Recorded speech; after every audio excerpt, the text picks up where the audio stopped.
효성중공업 2022년 상반기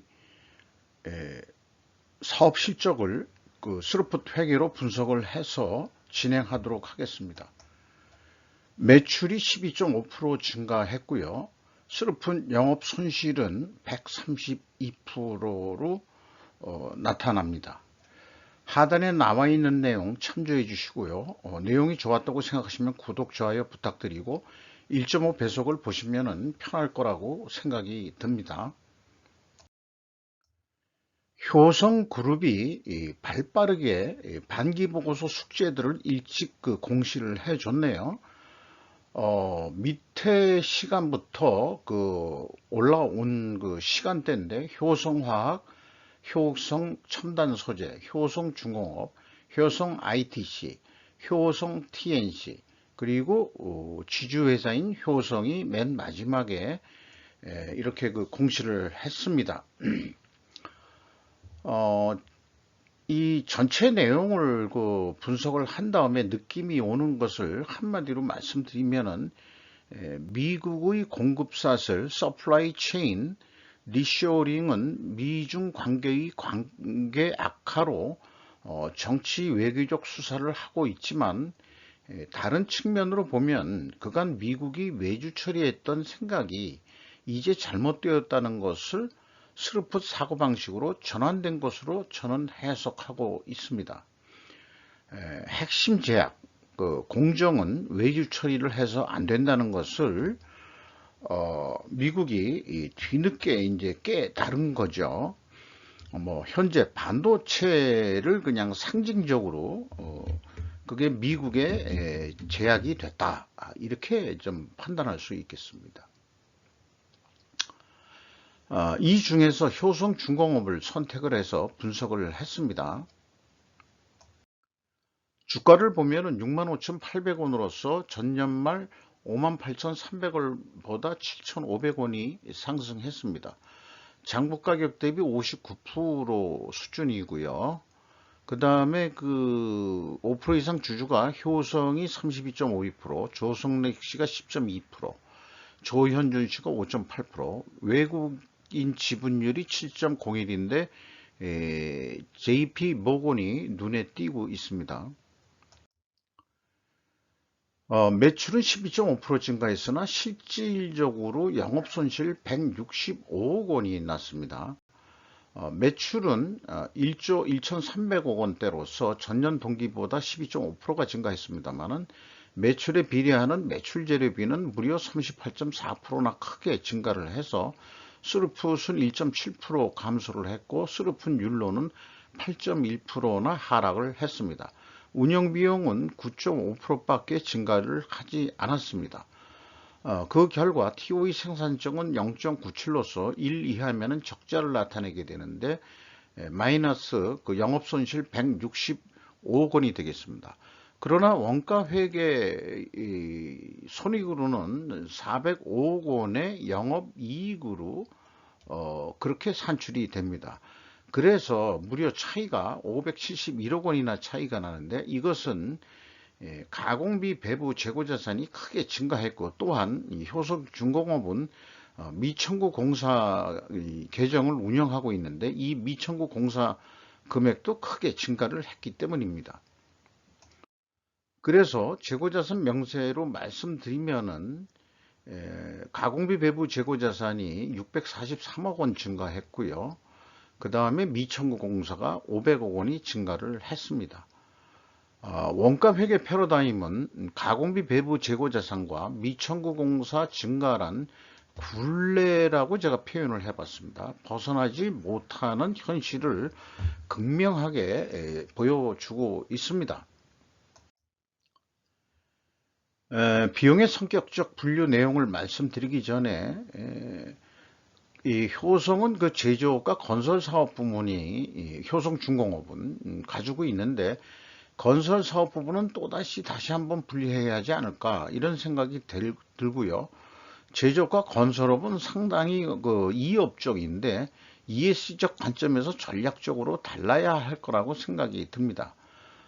그래서 분리 독립이 더 낫지 않겠냐. 건설 부분은 건설업은 외주가 핵심이지만 제조는 제약 공정을 외주 처리해서는 안 된다. 이런 말씀을 드리게 됩니다. 재고자산의 변동은 마이너스로 표현되어 있으면 이것은 재고가 증가했다는 얘기고요. 원재료의 사용, 그래서 매출 원가 재료비는 23.5%가 증가했습니다. 운영비용은 9.5%밖에 증가를 안 했습니다. 가공 비율이 그 50%로 떨어졌는데요. 8.8% 하락했는데 재료비가 그 41%에서 50%로 증가를 했습니다. 이것으로 봐서는 그 원재료 가격이 크게 상승했을 것이라고 이렇게 추정이 됩니다. PQ 총 제조 비용의 차이가 있는데요. 이 핵심은 그 미천구 공사의 증감액이 크게 영향을 미치고 있습니다. 그리고 또 여기 봐서 그 외주비의 비중이 높은 것은 건설 업종 때문에 그런 거로 해석이 됩니다.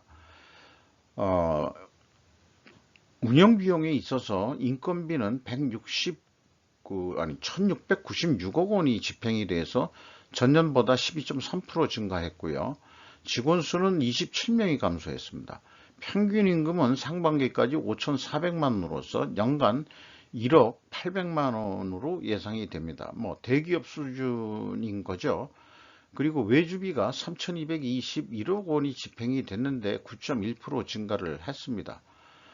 운영 비용 중에서 거의 50%는 그 외주비라고 할 수 있겠습니다. 이 외주비가 제조 외주비라기보다는 건설 부분에 그 건설 진행을 위한 외주 비로 판단이 됩니다. 그리고 또 용역비라는 게 있는데 용역비는 27.8%가 감소했습니다. 재고자산 회계 투명성 2단계로서 그 총 제조 비용의 차이는 미천구공사 증감액으로 확인이 됩니다. 2021년 상반기 200만원 차이는 이것도 단수 차이로 판단이 됩니다. 현금 흐름표 기준 전체 재고자산의 증감액도 일치를 합니다. 이는 단지 단수 차이일 것입니다. 또 하나 미천구공사도 확인을 하고 있는데요. 현금 흐름표 상으로 그 504억 원이 나갔으면은 504억 원의 미천구공사가 증가를 해야 되는데 500억 원이 증가를 안 했거든요. 그래서 3억 6,400만 원의 현금이 어디로 날라갔다 이런 얘기지만은 아직 청구도 하지 않은 이 청구 채권에 대해서 대손 생각을 한 것으로 그렇게 생각이 듭니다. 청구도 하지 않은 미청구공사는 대손 생각을 하면 안 되겠죠. 제 개인 그건 상식적이라고 생각하는데 뭐 어떤 회계 기준인지 모르지만 그 회계 기준이 바람직하지 않다고 생각됩니다. WCAI 회전율, 스루풋율, TOE 생산성 모두 하락이면 이 세 가지가 모두 하락을 했어요. 재고자산 매출원가 투명성 가정은 성립을 합니다. 건설 부문은 매입 채무 및 지급 속도가 더 빨라야 한다고 판단이 됩니다. 이 매입 채무 속도가 느려지면은 건설 부문은 진행이 어렵기 때문이 그렇죠. 그리고 임팩트 미래가치 하락은 주가 하락 요인으로 판단이 됩니다. 이게 그 미천구공사까지 해서 반기에 2회전 했다고 그러면은 1회전 하는데 한 3개월 걸린다는 얘기거든요. 이게 매우 재고에 돈들이 많이 쌓여있고 미천구공사도 계속해서 공정이 진척이 잘 안 된다 이렇게 볼 수 있겠습니다. 수루풋율도 크게 하락을 했고요. 그래서 그 포괄 WCAI 회전율 그 미천구공사까지 포함이기 때문에 하락은 원재료 가격 상승이어야 이 투명성이 입증이 됩니다. 그래서 그 원재료 가격을 보면은 여기 지호라는 게 방향성 전기 강판으로 되어 있는데 34.9%가 인상이 됐고 구리는 8.6%가 인상이 되어 있는 상태입니다. 수루풋율 하락은 판매 가격 하락이어야 투명성 입증이나 비공개할 수밖에 없다고 보여집니다. 뭐 여러 가지 수주권별로 이루어지기 때문에 그 제품 가격 추이를 표기하기가 어렵다 이렇게 이 변명을 하는데 세상에 그런 건 없습니다. 평균 단가로 그냥 때리면 되는 거거든요. 그런 것은 게으름의 표시라고 생각을 합니다. 현금 재무지표에 와서 캐펙스 294억 원의 그 자본적 투자를 했습니다. 종속기업 비율은 20.1%고요. 그 다음에 EAT 세후 현금 순이익은 635억 원으로서 3.5%서 전년 동기보다 0.3% 감소했습니다. 채권자한테 1천억 원의 차익을 더 했습니다. 그래서 레버리지율이 42.7%인데요. 그 다음에 지급이자율은 조금 떨어졌고요. 여기서 말씀드리듯이 그 원가 회계에는 영업이익으로 나오고 있는데, 그럼 뭐 하려고 또, 뭐 차입을 했느냐. 그러면은 그 투자된 거는 294억 원뿐이 안 되거든요. 그러면은 한 700억 원은 뭐 하는데 돈 썼냐. 그러면 그게 바로 재고자산하고 미천구공사에 돈이 잠겨 있다. 이런 얘기가 되겠어요. 그래서 최종 그 회사는 1,030억 원의 현금이 유출이 됐습니다. 현금 버퍼율은 매우 빈약한 상태로 가지고 있습니다. 3.3%. 이익 잉여금은 그 분사해가지고 얼마 안 돼가지고 현재 10.9%그 이익 잉여금률이 되겠습니다. 이렇게 해서 원가 회계 방식으로 그 예측을 해버리면은 다음과 같이 나옵니다. 뭐 밑에 거부터 말씀드리면은요, 생산 재료비 뭐 더블 될 거라고 보고 가공비 더블 될 거라고 봐서 그럼 총 제조 비용이 그 2조 원가량 나오는데, 재고 자산, 이 포괄 재고 자산입니다. 미천구까지 포함해 가지고 30%가 증가할 것으로 예상이 됩니다. 그러면은 매출 원가는 줄어들게 되어 있습니다. 요게 이제 원가 회계의 맹점이면서도 이걸 이용하기 때문에 재고의 증가는 이익의 증가라는 잘못된 그 상식이 이제 심어지고, 거기에 그 무의식적으로 이제 우리들은 세뇌돼서 살고 있다는 거죠.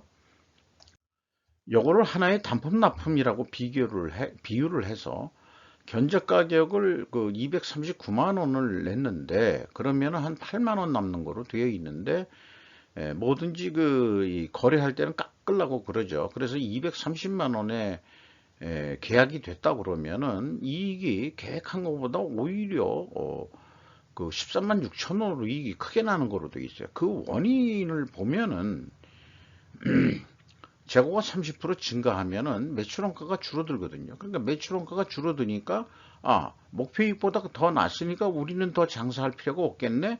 이런 사고방식을 갖게 된다. 이런 얘기겠죠.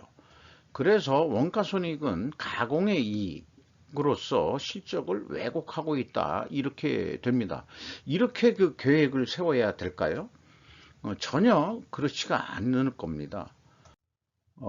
스루풋 쪽은 그러면 어떠냐? 그러면은, 요 스루풋률하고 재고 회전율이 변동이 없다면 이 선형함수 변화가 됩니다. 그래서 단순하게 2배가 되는 거고요. 그럼 2조 2천억 원이 될 거고, 그 다음에 손익분기점 산식으로 요게 그 이 상반기가 그 적자기 때문에 이거를 연간적으로는 뭐 한 82억 정도 이익을 내야 되겠다. 계획을 하면 최소 2조 3천억 원대의 판매 매출 계획을 세워야 됩니다.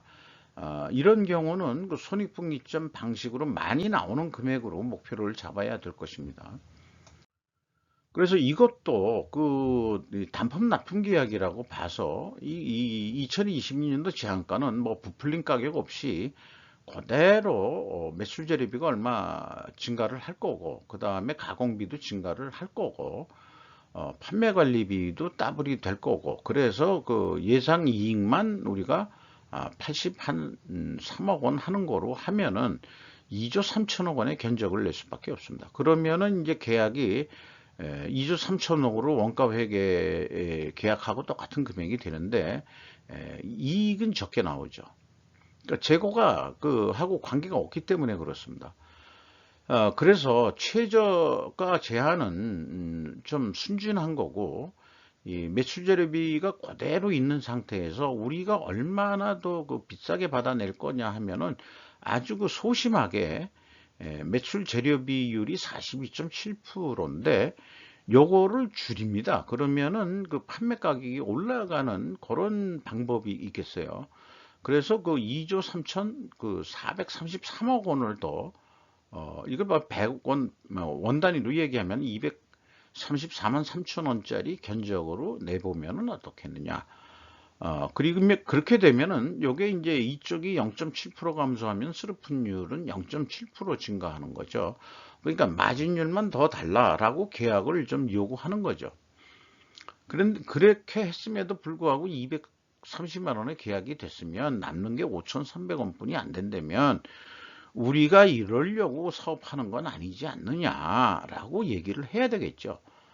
그러면은 어떤 그 영업 노력을 해야 될 거냐 그러면은 자 공동 목표로서 그 영업 물류가 수르픈율을 1.5%그 증가시켜서 그러니까 마진율을 좀 올리니까 판매 가격을 조금 1.5% 올려달라라고 얘기를 해서 58% 되는 선으로 하고 그 다음에 그 재고 회전율을 그 4.2회전으로 3.7%만 증분을 해도 한 2조 5천억 매출은 일으킬 수 있고 그 다음에 그 남는 거는 뭐 250만 원으로 얘기하기로 했으니까 11만 6천 원 돈의 영업이익을 낼 수 있을 것이다. 그래서 계획 대비 무려 1306%나 이익이 크게 나게끔 이 실적을 달성할 수 있을 것이다.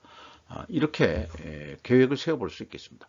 이상 효성중공업에 대해서 마치도록 하겠습니다. 감사합니다.